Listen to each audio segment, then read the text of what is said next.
Muy buenas tardes, mis estimados pastores. Una vez más, este día vamos a continuar acerca del avance de la materia, acerca del modelo de Jesús. En esta ocasión vamos a ver acerca de cómo formar discípulos en base al modelo de Jesús. Muchos sin duda deben pensar que el predicar, el anunciar la palabra de Dios es simplemente eso, que anunciemos y prediquemos y que se salven. Sin embargo, nuestro trabajo no ha concluido allí, sino que nosotros como líderes, como cristianos, necesitamos hacer discípulos y recién hacer que estas personas se consoliden, que sean personas fuertes, fortalecidas espiritualmente. Recién tal vez nuestro trabajo va a concluir.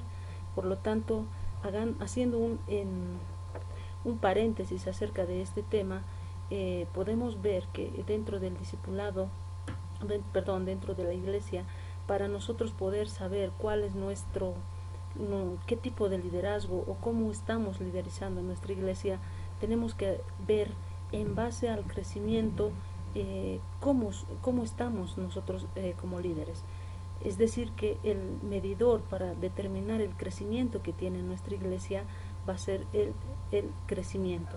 Si su iglesia se mantiene en la misma cantidad o contrariamente disminuye cada vez más, entonces tiene que usted meditar acerca de la forma de liderazgo y de cómo está llevando su iglesia.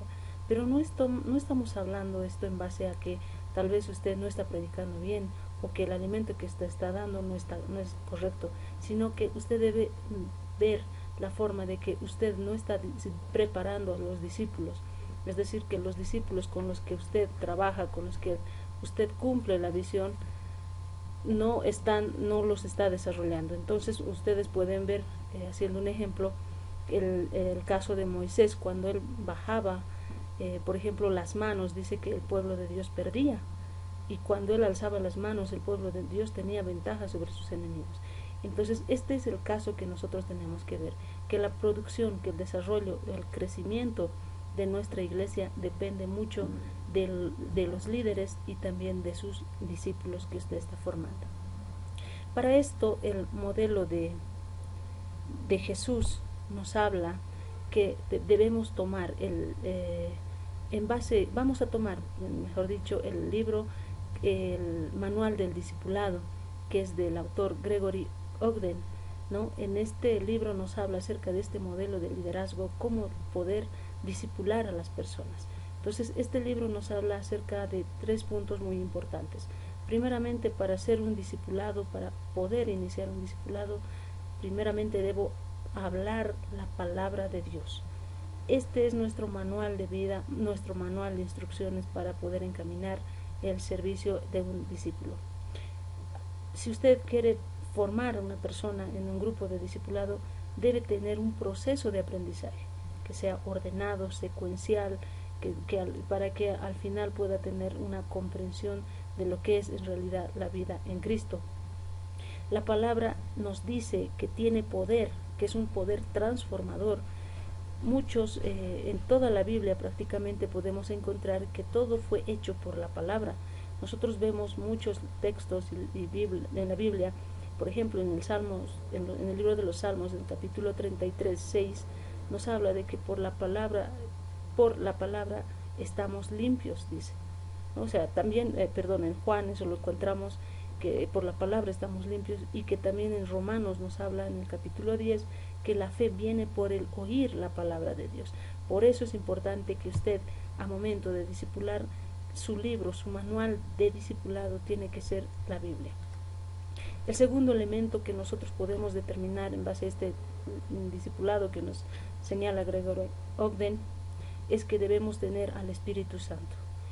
Sin el Espíritu Santo habíamos dicho que no somos nada. Por lo tanto, para que pueda moverse una persona con libertad en la relación entre discípulo y Dios, el Espíritu Santo es la clave. ¿Por qué? Porque el Espíritu Santo es quien convence a las personas, ya sea de pecado, y esta a su vez hace la transformación de una persona. Cuando nos acercamos a Dios, nos acercamos a través del Espíritu Santo, porque Él es el que nos ha conquistado. La Biblia enseña que el Espíritu Santo podrá actuar en nosotros en la medida en que nosotros le abramos nuestras puertas a Él. También es importante en este aspecto que el Espíritu Santo, para que nosotros nos acerquemos o que podamos sentir la presencia del Espíritu Santo, es que seamos honestos, que confesemos también nuestros pecados. Esto hace que nosotros podamos ser moldeados a la imagen de Cristo, ¿no?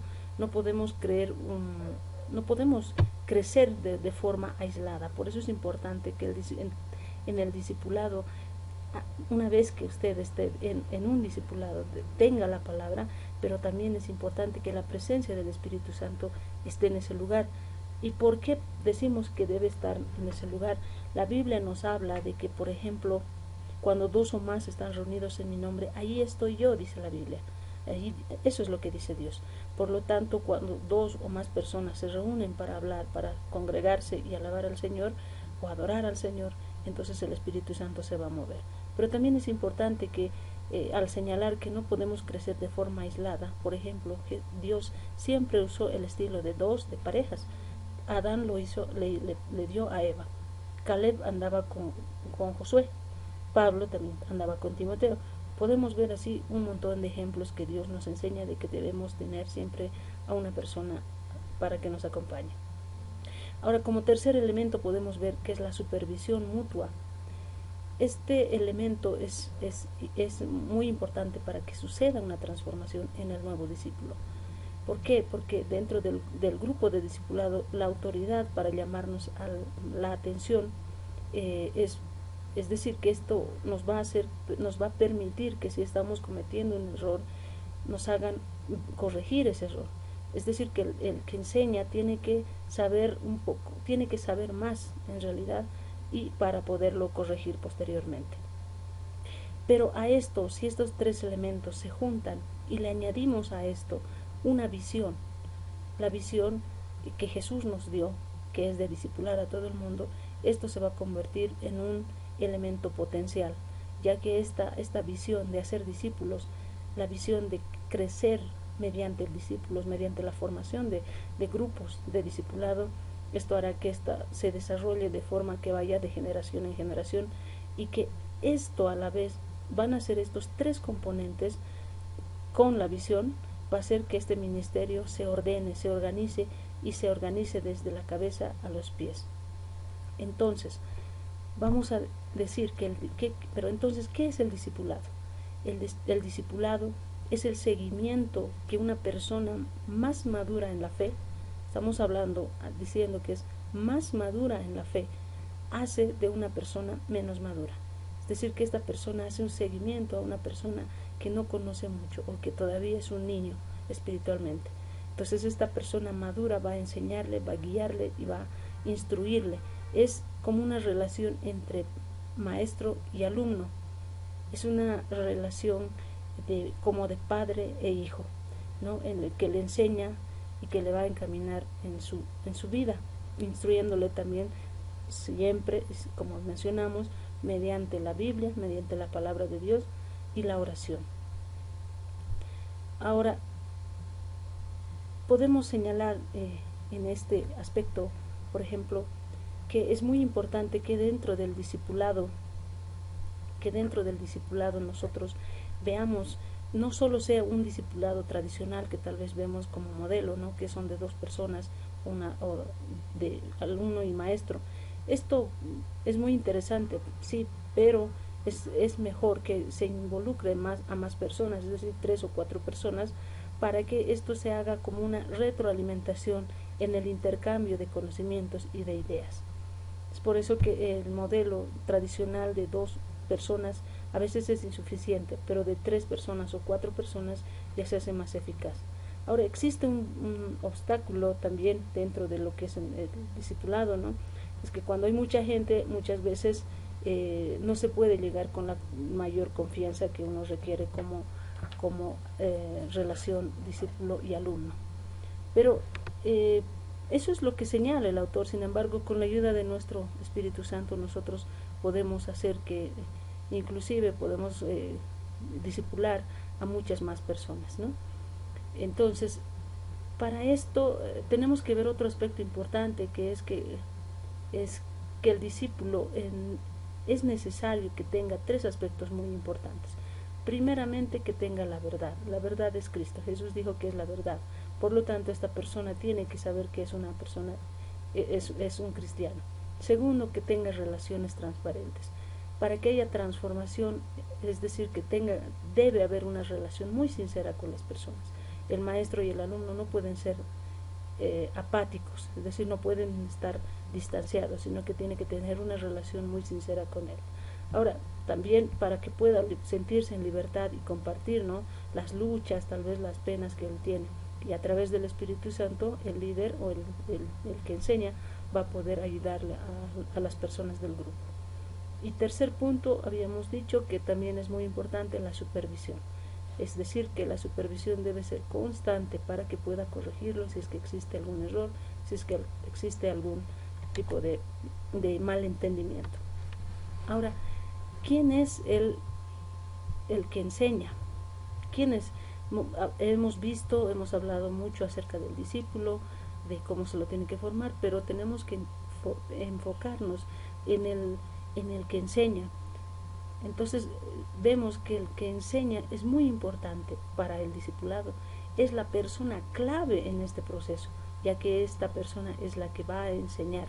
Habíamos dicho que también es una persona que es madura, que es más madura que los demás. Entonces, es decir, el discipulado no son las herramientas los que hacen al discípulo, sino que Dios obra a través de los que enseñan, de los discípulos. Pero ¿cómo va a enseñar el discipulador? Lo vamos a denominar así. Es que Él es un modelo de vida en Cristo Jesús. Su vida tiene que ser, el ejemplo de su vida va a predicar de forma automática principalmente. Y claro, usando la palabra de Dios, pero Él debe vivir una vida de ejemplo para que pueda enseñar a los demás. Entonces, si éste enseña únicamente el contenido de la Biblia o el contenido de algún texto específico, no va a lograr su cometido. Es decir, que no solamente es enseñar, sino que también debe vivir. También vemos que es muy importante que el discipulador o el maestro o enseñe a la persona, al discípulo, que el discipular es un compromiso, es un pacto, es un acuerdo que están haciendo, y que el que enseña debe enseñarle o debe hacer que esta persona cumpla ese pacto que está realizando, ¿ya? Pero ¿cómo lo vamos a hacer? Mediante la oración, mediante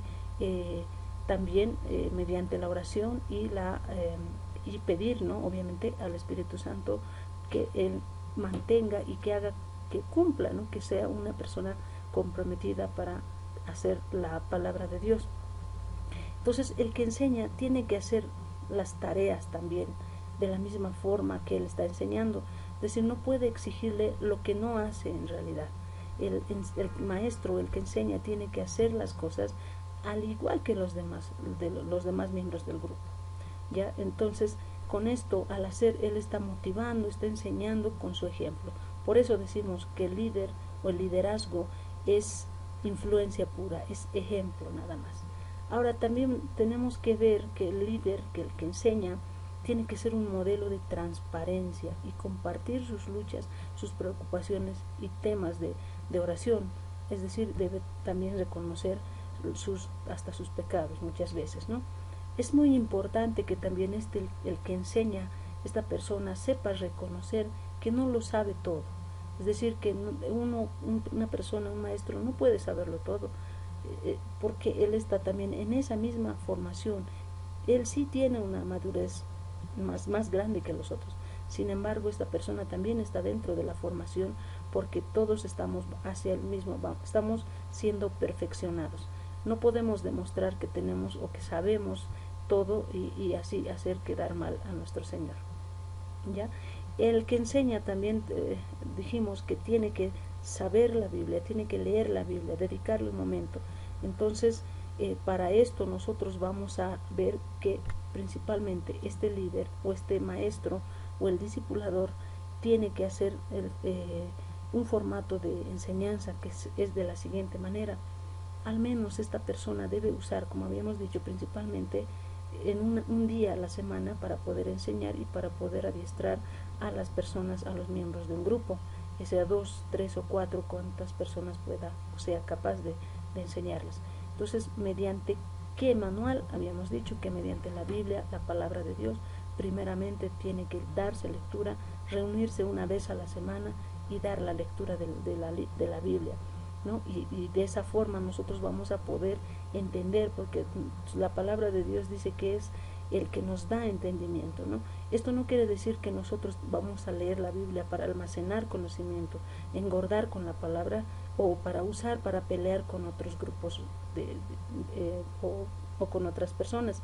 No, esto tiene que ser con el objetivo de ir y saber cuál es la realidad y cómo podemos nosotros adecuarnos a la vida o al estilo de Jesús, al estilo de Dios, y que esa vida, esa enseñanza sea viva en nuestras vidas y que cada vez que leamos la palabra, esa palabra sea transformada mediante el Espíritu Santo.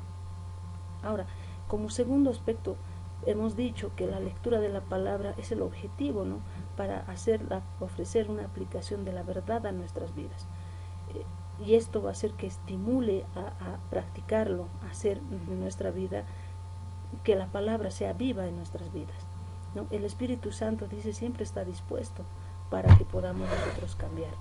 Entonces, es muy importante que el líder, que el que discipula, tiene que saber, tiene que tener una relación muy estrecha con el Espíritu Santo, a través de la oración, llegar hacia el Señor y poder enseñar, instruir en la palabra, para que esa palabra se haga viva en nuestras vidas. Ahora, vemos también que para qué la madurez en el discípulo, para qué nos sirve todo ese aprendizaje, para que esta persona primeramente tenga una entrega completa al Señor, de que tenga una entrega total al Señor de servicio, y que implica hacer una vida de servicio al Señor hasta que Él venga o hasta que el Señor nos recoja. También es importante que esta persona, que este discípulo, cuando va a adquirir madurez, cuando esta persona haga las tareas que se le encomiende de forma semanal o de forma que se le dé el maestro. También es preparar un día completo para el Señor, para que podamos nosotros prepararnos de esa forma. También es muy importante que se nota, ¿no?, la madurez cuando el lugar donde está el discípulo es un ambiente de confianza, de seguridad, y que el Espíritu Santo los está edificando. También vemos que, por ejemplo, se considera seriamente, ¿no?, la posibilidad de esto, de que se haga una cadena de discipulado, es decir, que esta persona también esté motivado a hacer lo mismo que él está aprendiendo en este momento. Esta persona, al momento de hacer este estudio, este discipulado, entonces es cuando esta persona decide hacer lo mismo, entonces podemos decir que esta persona ha madurado espiritualmente, es una persona que ya puede ser un discípulo y puede ser enviado. Entonces, con esto vas a dar a tu vida un fundamento sólido, ¿no? Y la parte de la madurez espiritual es el deseo de transmitir a otros la fe que le ha dado sentido a tu vida. Entonces, ser un discípulo es algo muy serio, es algo que implica negarse a sí mismo y obedecer a Cristo. Mateo 16, en el verso 24, nos dice que el que quiere seguirle a Él tiene que negarse, que tiene que dejarlo todo y seguirlo. Entonces es muy importante que también a esto podamos añadirle la adoración, para que nosotros podamos entrar esto es una característica, no la adoración, pero una característica de nuestra vida, en nuestra eternidad. ¿Sí? Entonces esos son los aspectos, son los puntos para los cuales puede hacer usted un discipulado muy eficaz dentro de su iglesia. Que Dios los bendiga.